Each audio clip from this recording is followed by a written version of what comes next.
second term. For those of you who hate Bill Clinton, he's the reason why I got a second term. Thank you very much. Thank you, Neil. Meanwhile, a top Democrat doubling down on the race card. Congressman Charlie Rangel reportedly saying that people against the president's health care plan, and I quote, have not gotten over the fact that Obama is president of the United States. There's just a misunderstanding, a bias, a prejudice. My next guest says race has nothing to do with it. Star Parker is a syndicated columnist. We invited Congressman Rangel to come on today, but he declined. So, Star, what do you make of that comment? That's pretty in your face.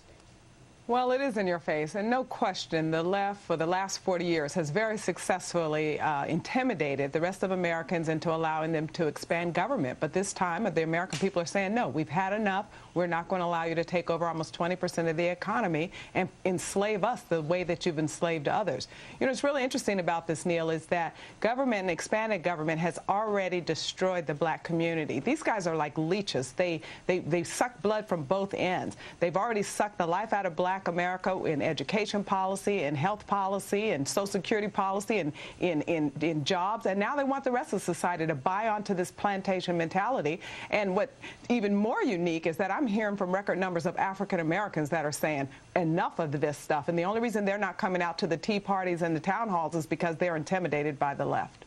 Let me ask you, Star, about what seems to be a trend here beyond what Charlie Rangel said.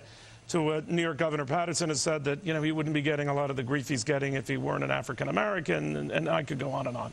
But is this a big issue in the African American community? And are some, as you indicated, saying enough already?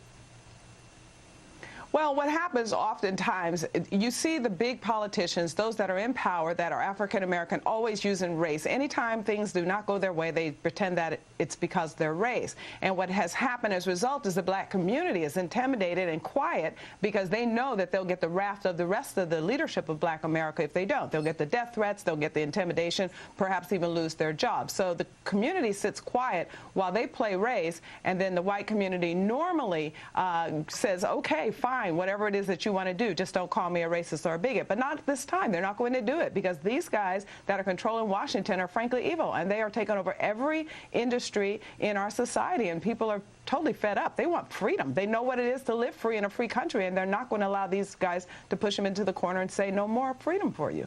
Wow. Star Parker, good having you. Thanks for coming.